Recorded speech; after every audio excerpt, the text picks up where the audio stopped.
Every Sunday for over a year, these people in a small town in Cork County have been marching. They're protesting against the bailout of bondholders.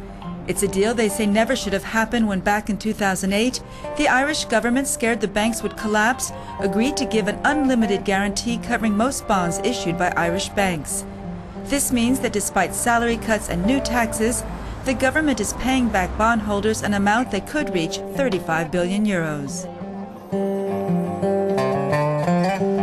Well, I started protesting because I was really angry about the amount of money that we're paying out of this country in unsecured, unguaranteed bonds, and at the same time we're seeing our services cut to shreds, and really the weakest people in our society being targeted over and over again, and we're suffering for a debt that is not ours.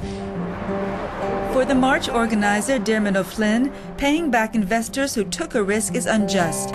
He blames the EU, but especially the European Central Bank, known as the ECB. I'm trying to get this message across to people that we are actually assuming a debt of around 100 billion euro to enable us to borrow about 100 billion euro from the European banks to enable our banks to pay back the money that we're borrowing the money to pay. It is ludicrous, but the people are not being told the full story, the true story. And what has actually happened here is that we have been, I think anyway, we have been blackmailed by the ECB. We've been bullied by the EU, especially by Sarkozy and Merkel, and we have been betrayed by our own government.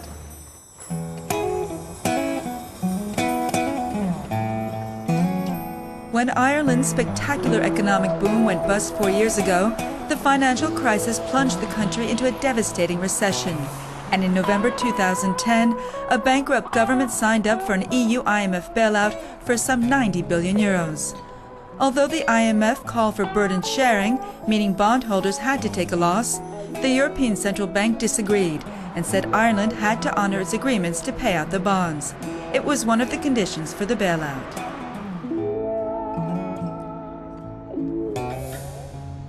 And today, without this bailout, the government warns austerity could be much worse. If we didn't have the external support of our funders, IMF, Commission and ECB this year, the adjustment wouldn't be 3.5 billion, it'd be something like 13 billion. Now run the numbers on that. So unless people can come up with alternative means of funding the country, at the moment we're getting, through our banks, 3-year ECB money at 1%. If anyone else can put their hand up and tell me where we're going to get that international money at 1%, I'm all ears. But no one has actually said to me, yes, there is a bank in Kuwait, or in South America, or in Russia, or in China that's prepared to give us that 3-year money at 1%. If we find it, fine, but we haven't found it.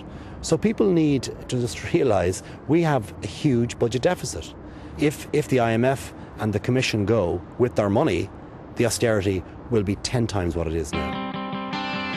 But for a growing number of Ireland's 4 million people, that austerity has already worsened. It's estimated that almost half of Ireland's households are left with less than 100 euros at the end of the month after paying basic necessities. And it's in this current economic landscape that the Irish will have to vote on the EU treaty for tighter fiscal integration at the end of May. A treaty said necessary to not only save the euro, but to avoid reckless spending and deficits which led to the Eurozone crisis. David and Lynn Barton are scientists who came back to Ireland in the 1990s after working both in Britain and the United States. Today they've seen their salaries cut by 20%. David says he's not against the austerity measures, as he believes people went a bit wild with spending during the boom years. But he claims the EU Fiscal Treaty will be tough for the government to sell. And this, you bought this house? People are very angry. A year ago when the new government came in, we thought they were going to negotiate a big change to this appalling bailout conditions. And the bailout conditions we got were really terrible. High interest rates and having to pay back the Anglo-Irish bank bondholders, and people are blaming the government for this. But in my mind, it's the ECB that's at fault. They are insisting that we pay back the debts of Anglo-Irish Bank, and that's something like 34 billion euros. And for a country that with a GDP of 60 billion, it's a huge bill to try to pay. Anger and mistrust, sentiments which are growing in a country called the poster child in respecting conditions under the EU IMF bailout, sentiments that could push the Irish into voting no on the EU Fiscal Treaty. The reason? The fear that this treaty will lead to a never-ending spiral of austerity, budget cuts, higher taxes, and no economic growth. Dan O'Brien claims these fears are unfounded.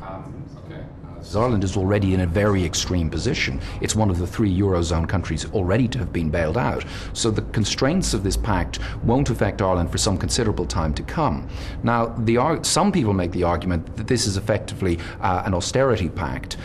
My view is that it's not, that it is governments and in many countries households and companies have taken on too much debt in recent decades.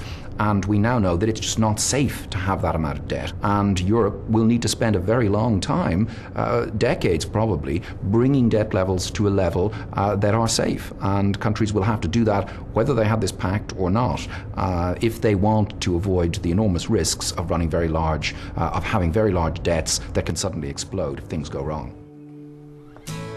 One of the main reasons Ireland signed up for an EU IMF bailout was to recapitalize the banks.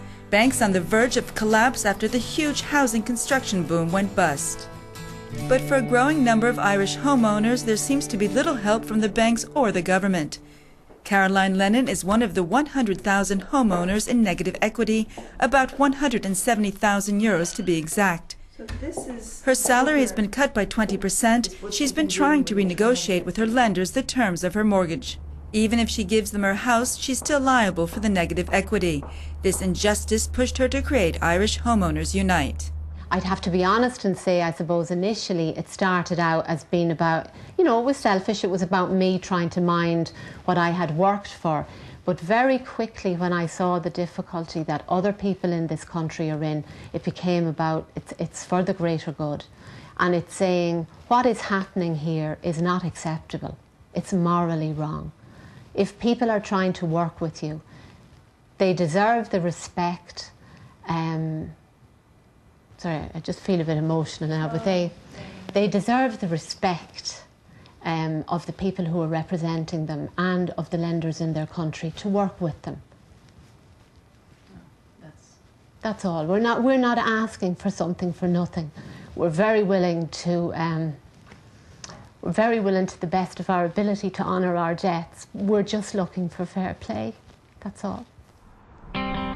Looking for fair play. Ireland's government has vowed to do just that when it comes to getting better bailout conditions from the EU. But it warns it won't happen until after the referendum. But for some, it's just more empty political music to their ears. Gradually, people are beginning to hear about it. That everything, all the little things that are happening in Ireland here over the last 4 and 5 years, all the austerity that we're suffering, people are finally beginning to realise it's not for our benefit. If it were for our benefit, the Irish people would take it. We're a suffering people, we're well used to suffering. We would take it if we knew it was for our benefit ultimately, but it's not. Supporters of the EU Fiscal Treaty argue it will stop overspending by banks and governments. Critics claim it will just bring more austerity. Like its banks and governments, the Irish people have a deficit, but this time it's one of trust.